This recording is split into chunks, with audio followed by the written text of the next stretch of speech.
간절히 축복합니다. 오늘 말씀 예레미야서를 한번 합독해서 읽어볼게요. 예레미야서 21장 말씀이고요. 1절부터 한번 읽어보도록 하겠습니다. 시작. 여호와께로부터 예레미야에게 말씀이 임하니라. 시드기야 왕이 말기야의 아들 바술과 제사장 마아사의 아들 스바냐를 예레미야에게 보내니라. 바벨론의 느부갓네살 왕이 우리를 치니 청컨대 너는 우리를 위하여 여호와께 간구하라.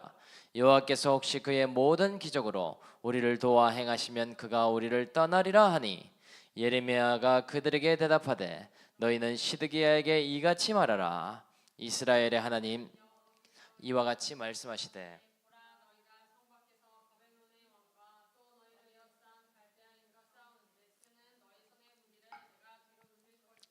그것들을 이 성 가운데 모아드리리라.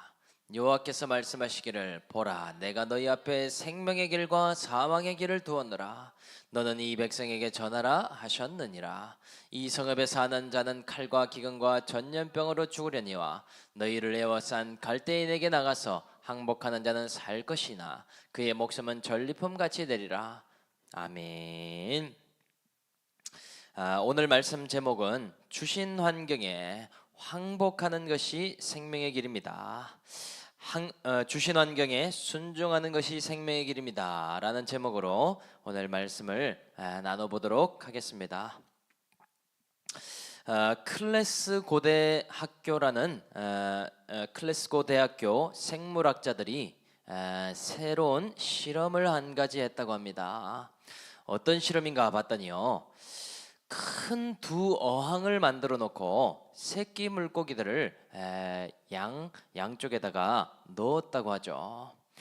그래서 대조 실험을 해야 하니까 한 어항에는 비정상적으로 차가운 물을 넣어주고 또 반대 어항에는요 비정상적으로 따뜻한 물을 넣어주었다라고 합니다. 그래서요 밥도 주고 물도 갈아주면서 시간이 지나며 관찰을 했다고 해요. 여러분, 어떤 어항에 있는 물고기가 더 잘 자랐을까요? 질문입니다. 따뜻한 물에 있는 물고기들이 성장 속도가 더 빨랐다라고 이야기를 하더라고요. 그래서 또 한 번 변화를 주게 됩니다. 다시 본래 정상적인 온도의 물로 둘 다 바꾸는 그런 일을 해봤다고 합니다. 그러니까요 물고기가 둘 다 똑같은 크기로 자라더래요. 결국 어른 물고기로 겉모습에는 큰 차이가 없어지게 되었다라고 합니다. 그런데 시간이 계속 지나서 이제 이 물고기가요 수명의 차이가 있는가 혹시 몰라서 관찰을 하게 됩니다. 여기에 반전이 있는데요, 어떤 물고기가 더 오래 수명을 유지했을까요? 바로 차갑고 힘든 환경에서 자란 물고기가요 일반적인 환경에서 자란 물고기보다 30%를 오래 살더라라는 결과를 낳습니다. 그리고요 겉으로는 더 빨리 자란 것 같지만은요 따뜻하고 편안한 환경에서 자란 물고기는 일반 물고기보다 15% 일찍 죽었다라는 그런 결과를 알려주더라고요. 여러분, 이 실험이 무엇을 의미하는지 아십니까? 인위적인 성장이나 또 조급한 성장은 오히려 역효과를 발휘할 수 있고, 성장의 가장 큰 방해는요 이 환경이 문제라는 생각과 동시에 조급함이 장애가 된다라는 사실이더라. 진짜 강한 내적 성장은요 힘든 환경이나 고난의 환경에서 생겨나게 되고요 과정을 통과했을 때 그것이 나중에 예측할 수 없는 결과로 나타나고 있더라. 오늘은 그래서요, 우리를 물고기로 적용해서 오늘 목장에서 나눔을 해봤으면 좋겠습니다. 현재 내가 처해 있는 어항은 어떤 어항이고, 나는 지금 그 어항에서 어떤 내적 성장을 이루고 있는가, 오늘 아이스 브레이킹으로 한번 나눠보도록 하겠습니다. 그래서 오늘 본문으로 돌아왔어요. 우리는 생명의 어항과 사망의 어항 사이에서 이 갈바를 잃은 한 주인공을 보고 가고 있습니다. 남유다라고 하는 물고기인데요, 어쩌면 지금까지 사망의 어항에서 자라온지도 모르겠습니다. 육신의 생각으로 살아왔기에 이 갈림길에서요, 고민을 하고 있더라는 것이죠. 고난이 찾아오니 평소에 귀 기울이지 않았던 말씀에 대해서 귀를 기울이며 듣고 있고요. 또 하나님이 정말 그러한 분인가, 이것에 대해서도 고심을 하게 되고 있습니다. 오늘은 그래서 생명의 길과 사망의 길, 이것의 기준이 무엇일까, 하나님이 보시는 관점이 무엇인가를 두 가지로 살펴보도록 하겠습니다. 생명의 길이냐 사망의 길이냐, 첫째는요, 문제만 없앨 것이냐 내가 바뀔 것이냐의 차이이더라. 대지를 띄워주시기를 바랍니다. 1절 말씀을 같이 한번 읽어보겠습니다. 시작. 여호와께로부터 예레미야의 말씀이 임하니라. 시드기야 왕이 말기야의 아들 밧술과 제사장 마아세야의 아들 스바냐를 예레미야에게 보내니라. 아멘. 지금까지 남유다는요, 인생의 목적을 행복으로 두고 또 자만함이 있었기에 말씀이 들리지를 않았죠. 남유다에게 경고의 말씀만 주신 것이 아니라 오늘 보니 구체적인 고난을 허락하시는 모습을 볼 수 있습니다. 그런데 이 고난은요, 너무나 갑작스럽고 어쩌면 예상치 못한 고난이 오고 있더라. 그것이 무엇입니까? 바벨론이라는 나라가 갑자기 쳐들어오는 그야말로 기겁할 만한 사건이 있게 되고 있죠. 이것은요, 남유다의 입장에서는요, 위기와 같은 사건이 아니겠습니까? 남유다가 예측한 것과는 너무나 다른 환경에 놓이게 되었기 때문이죠.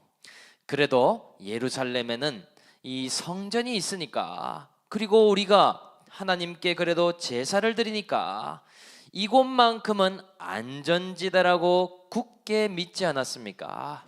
그런데 그 믿었던 것들이 무너지기 시작하니까 당황스럽기 그지 없게 되더라.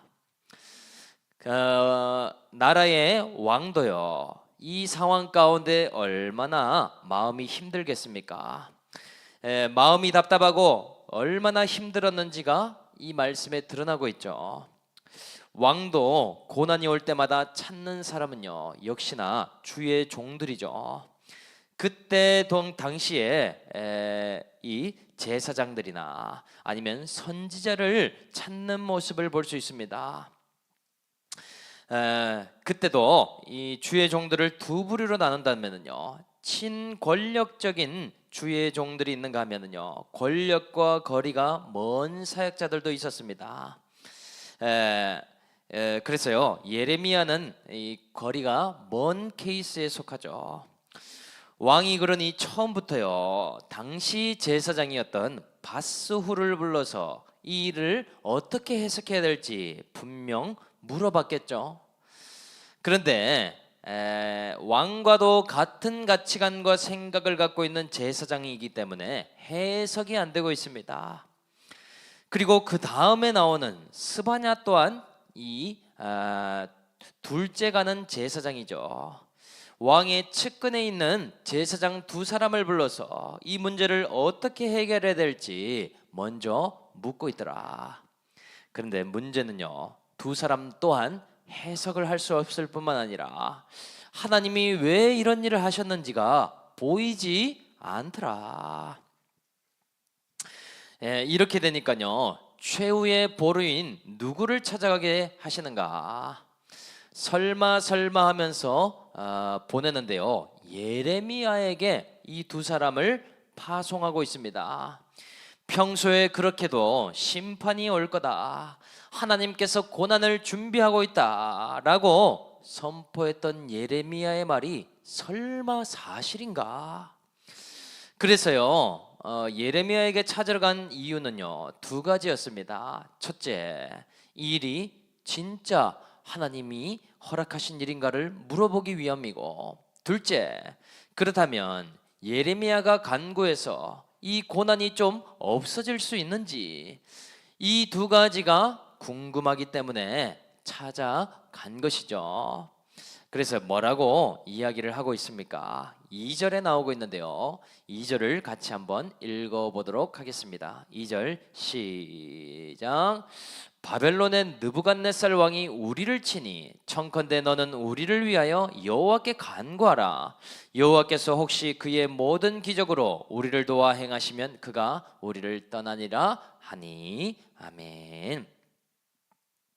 여기서도 보면은요, 하나님이 주신 고난과 그리고 그에 맞는 선지자가 있음을 알 수 있죠.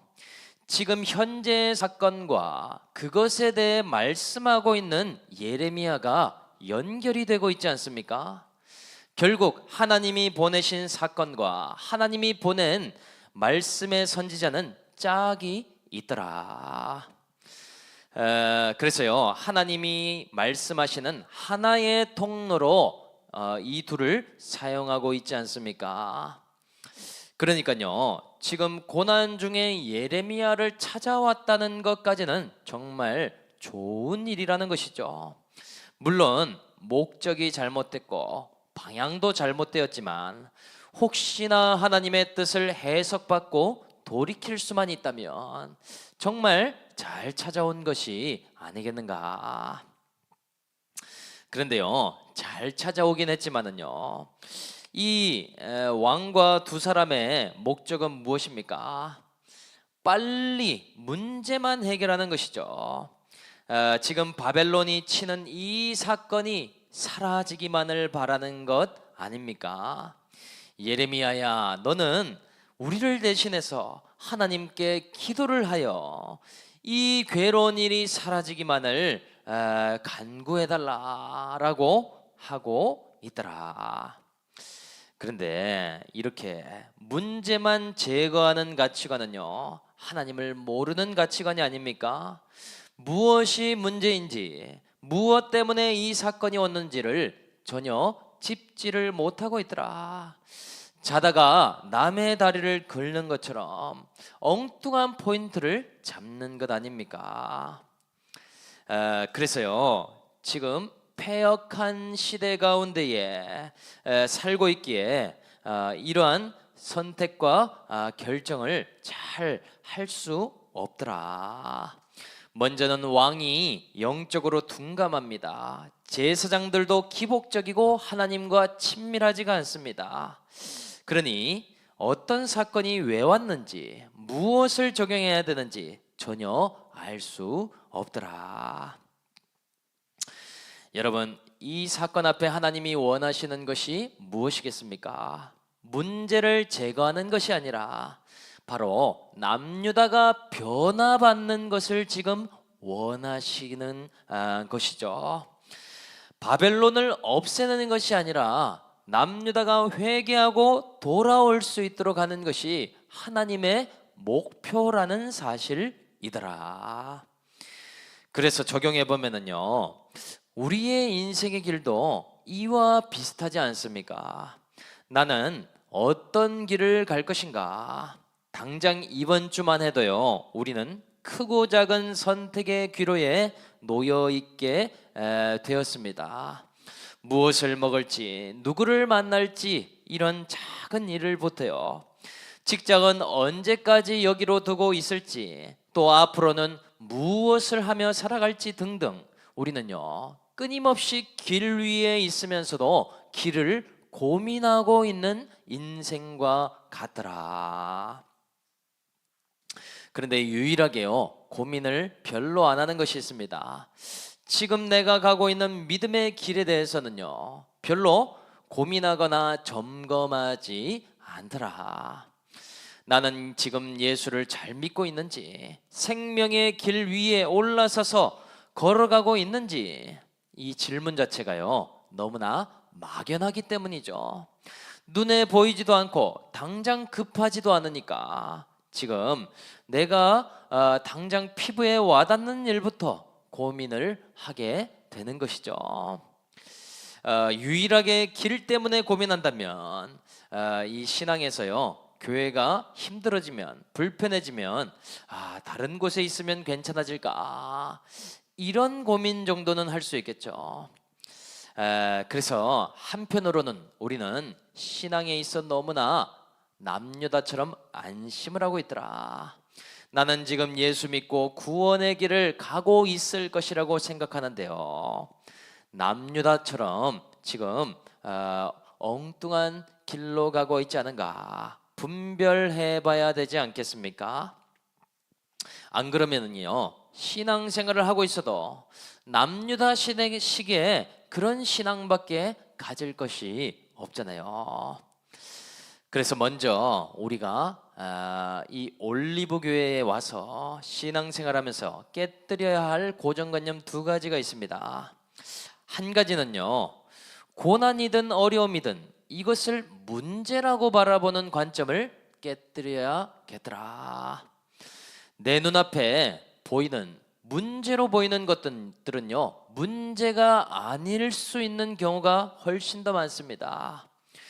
우리 인생에도 바벨론처럼요, 뜬금없이 밀고 들어오는 것 같은 고난들이 있잖아요. 고난이 한번 찾아올 때 보면은요, 나를 압박하는 것처럼 괴로운 일과 같습니다. 물질이 우리를 압박해 오지 않습니까? 또 질병이요, 나를 압박하는 것 같잖아요.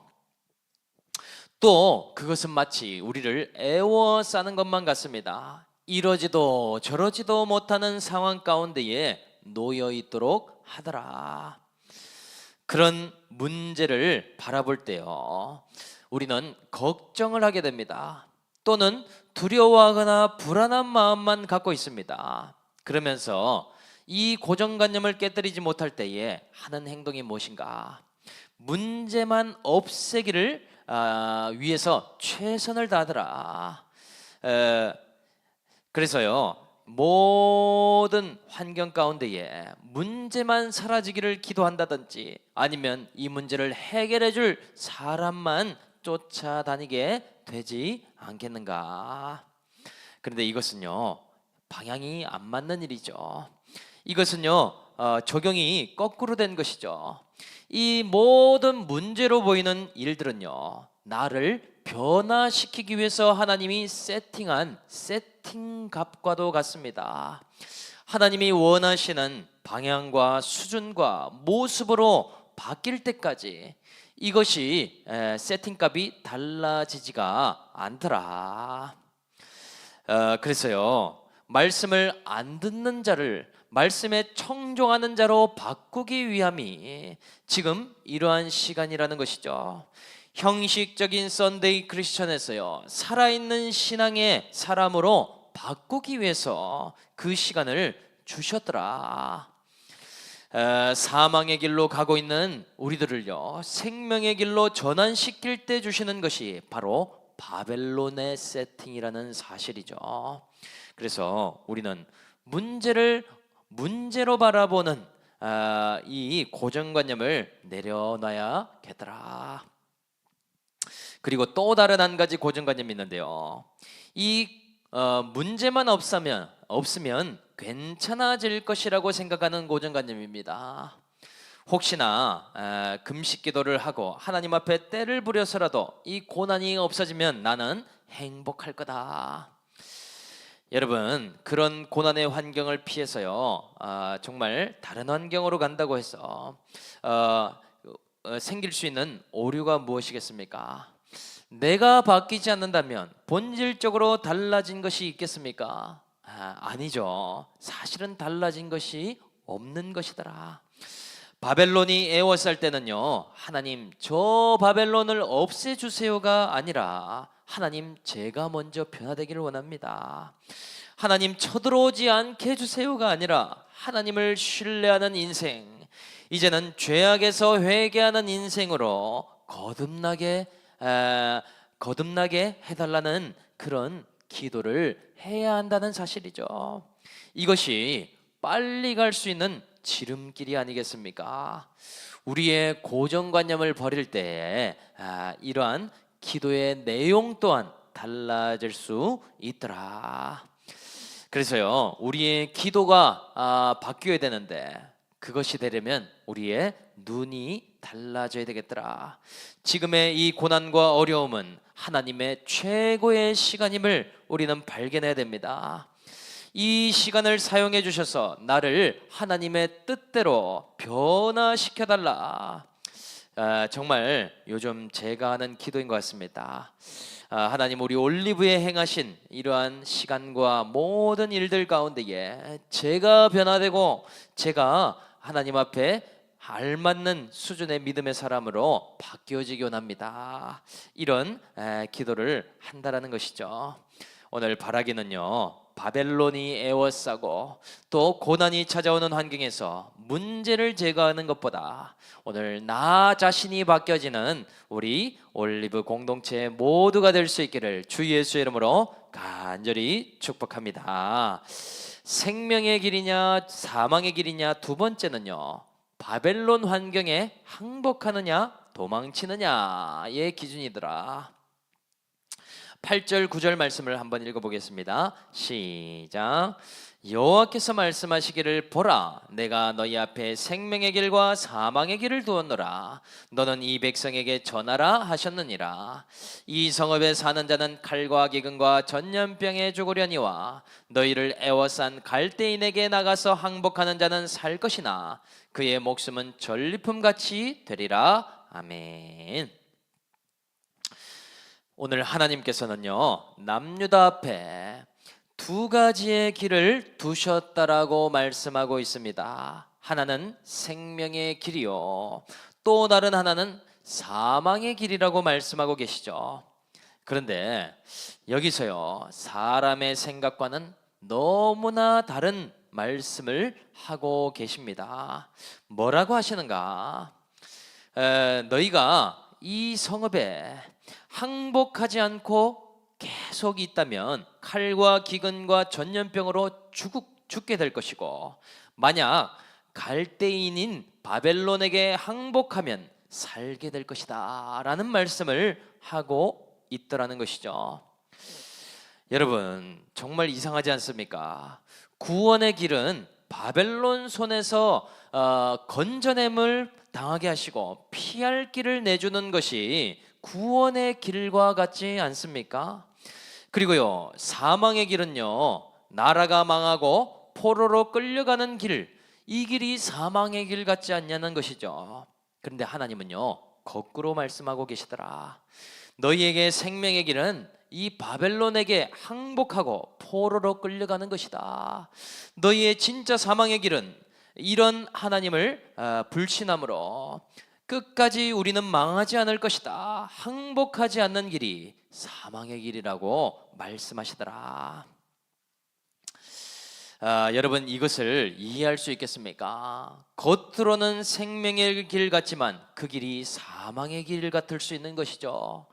겉으로 보기에는 죽으러 가는 길 같지만 그 뜻에 순복하면 생명으로 살려주시는 길이 되지 않습니까? 그래서요, 지금요, 남유다는 바벨론에 의해서 망하고 끌려가게 된 환경을 어떻게 해석할 것인가, 이것이 정말 중요한 일이더라. 어쩌면 바벨론 포로가 되는 것이요, 정말 끝난 일 같지만 좋은 환경이 아니겠습니까? 앞으로 모든 우상의 죄악들을 회개하고 또 값을 지불함으로 회복할 수 있는 빠른 길, 생명의 길이 된다라는 것이죠. 그래서 실제로 남유다가 70년의 포로기를 거치면서 깨뜨린 생각은 무엇입니까?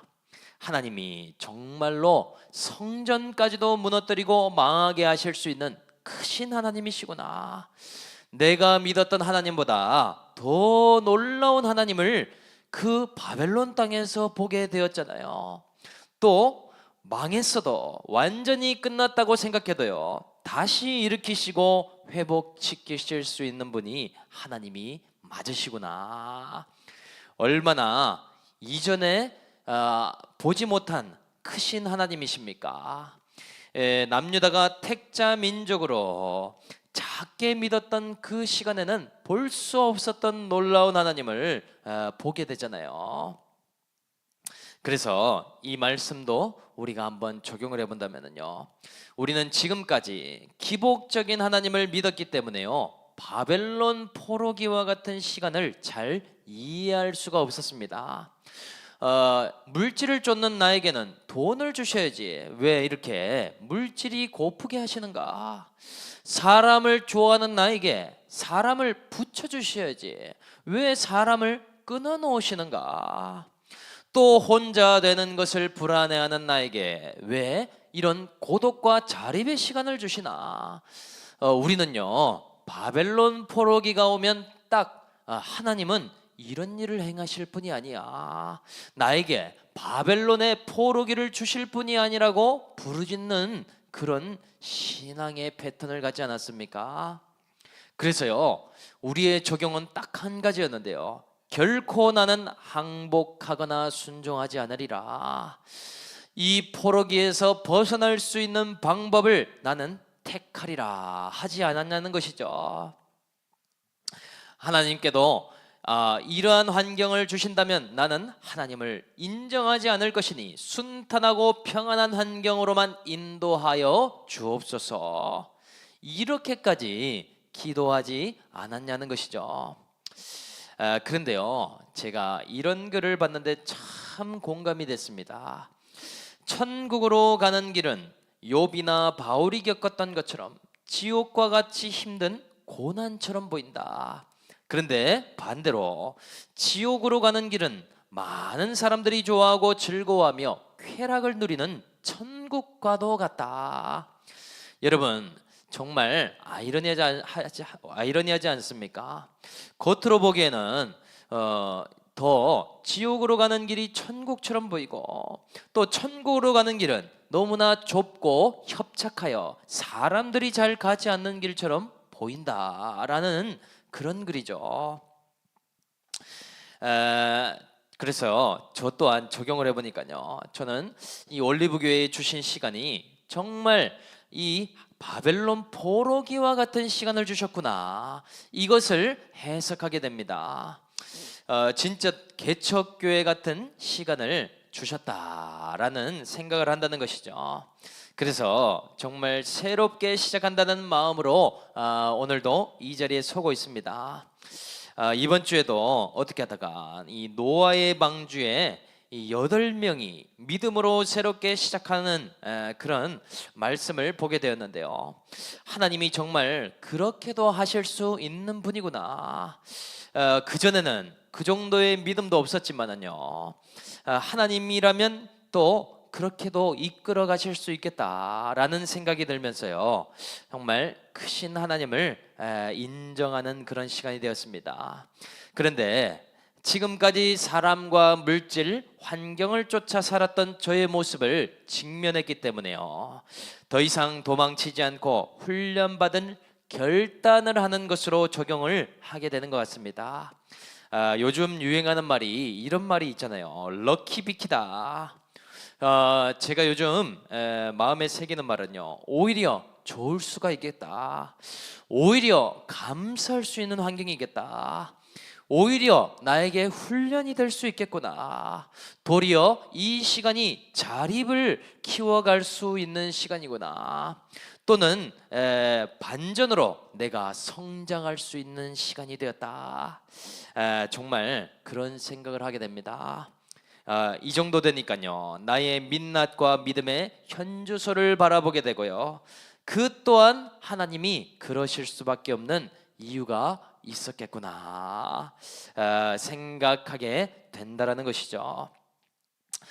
그래서 저는 우리 올리브가요, 비가 온 뒤에 땅이 굳어지듯이 이 시간을 통과하면서 더 공동체가 하나 되고 끈끈해지는 시간이 될 것이라고 믿고 있습니다. 서로를 격려하고 응원하며 또 공동체가 서로 아끼는 그런 영적인 가족이 되겠구나.